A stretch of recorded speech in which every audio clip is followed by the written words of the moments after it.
BSc part one के students के लिए पेपर वन में हम यूनिट 3 पिछले लेक्चर्स में 2-3 में कर रहे थे, उसी को हम कंटिन्यू करेंगे आज ये।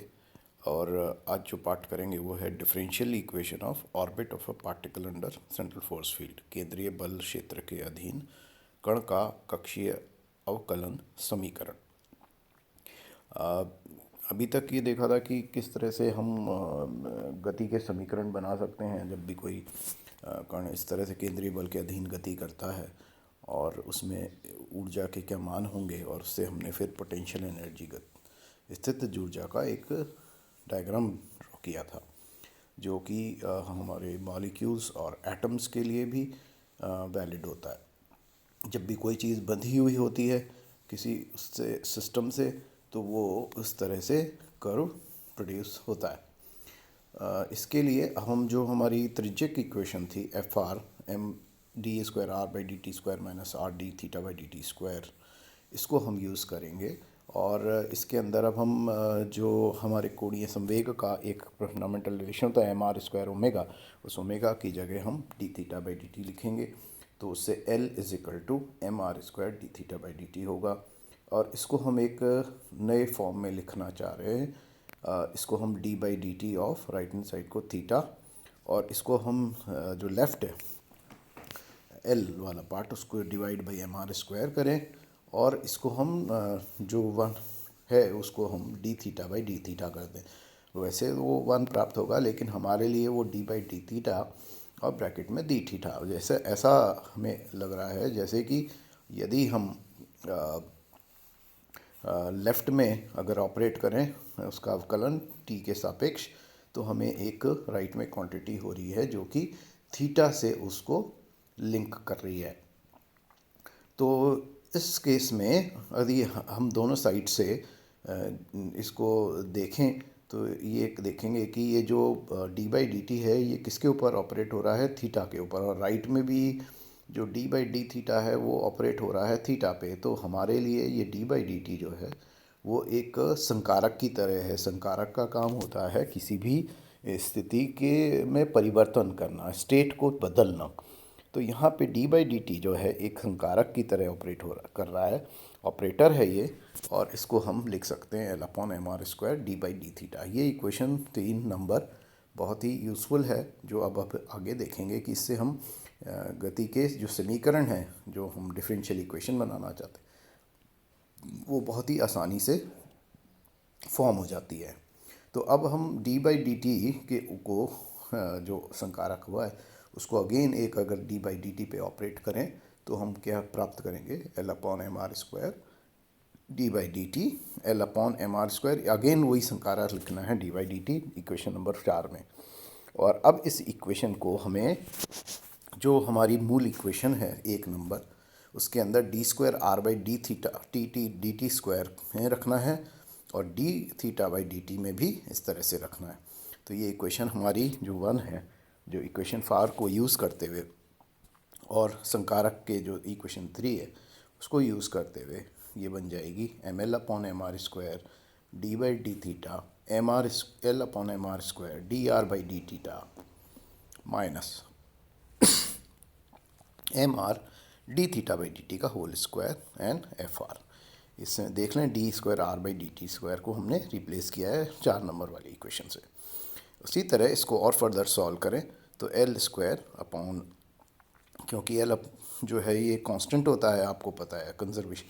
से, तो L square upon M R square ये बाहर निकाल सकते हैं, D by D theta 1 upon R square D R by D theta minus of L square upon M R cube is equal to F are.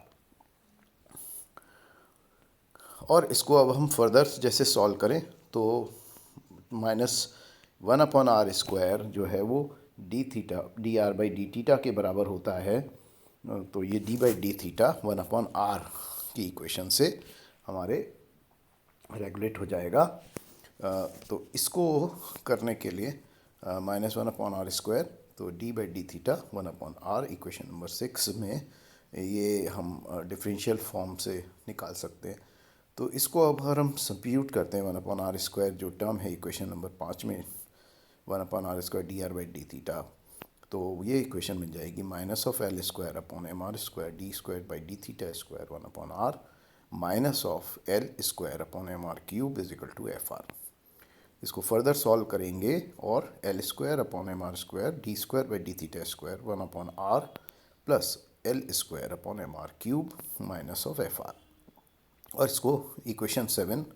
हम इसको और further solve करते जाएं तो ये प्राप्त हमें हो जाएगी। हम इसमें 1/r स्क्वायर जो है वो हमने इसमें कॉमन कर दिया है, तो इस केस में ये जो L square upon M R square की टर्म थी ये बाहर आ गई और टोटल जो है वो अब हमारी टी से जो टर्म है वो थीटा की अवकलन रूप में फॉर्म हो गई है। D square upon D theta square 1/r plus 1/r is equal to minus of F R. लेकिन ये जो इक्वेशन है, क्योंकि इसके अंदर लेफ्ट में स्क्वायर टर्म आ रहा है सेकंड डिफरेंशियल और राइट में एक रैखिक टर्म है, तो ये हमारे लिए कोई बहुत ही यूज़फुल इक्वेशन नहीं है मैथमेटिकल के लिए। तो गणितीय रूप में इसको हमें व्यक्त करने के लिए, इसको सॉल्व करने के लिए कुछ और ऐसा मैकेनिज़्म चाहिए। तो इसके लिए हम एक नए चर राशि की को यूज़ करेंगे जो कि परिभाषित होगी 1/r को u रखने पर। तो इससे ये जो इक्वेशन है ये एक हमारी डिफरेंशियल इक्वेशन बन जाएगी, जिस तरह की आप SHM या इस तरह के इक्वेशंस में करते हैं। इसको फर्दर सॉल्व करें तो अब हमारे पास नए कोऑर्डिनेट में, नए वेरिएबल में L square U square upon M D square U by D theta square plus U is equal to minus of F 1/u और D square U by D theta square plus U is equal to minus of F 1/u और U square L square by M. ये equation को हम solve कर सकते हैं यदि अब हमारे पास अगर f1/u का फॉर्म इक्वेशन नंबर 8 में पता हो। ये इक्वेशन क्योंकि राइट हैंड साइड में अगर वो फॉर्म हमें पता है तो ये पूरी इक्वेशन को हम u के फॉर्म में सिंपली एक्सप्रेस कर सकते हैं। इसको आप करके भी देख सकते हैं इलेक्ट्रिसिटी विद्युत के लिए जो कूलम्ब का बल होता है और ग्रेविटेशन के लिए जिसके अंदर की 1/r स्क्वायर से बल का जो मान है वो दिया जाता है। तो उससे आप क्योंकि 1/r स्क्वायर होता है तो ये u स्क्वायर की टर्म डिपेंडेंस हो गई। अब एक जनरल जो हमें देखना है, क्योंकि ये जितने भी प्लैनेट्स जो ग्रहों की चाल होती है और जो इनकी कक्षीय परिपथ है वो और इलेक्ट्रिसिटी में चार्जेस के लिए उनके लिए हमें एक जनरल इक्वेशन बनती है जो कि एक कोनिक सेक्शन की होती है। तो कोनिक सेक्शन क्या है उसके लिए हम एक कण का परिपथ हम आज डिराइव इसमें करेंगे और फिर उसको हम अप्लाई करेंगे हमारे केंद्रीय बलों के अधीन गति के लिए।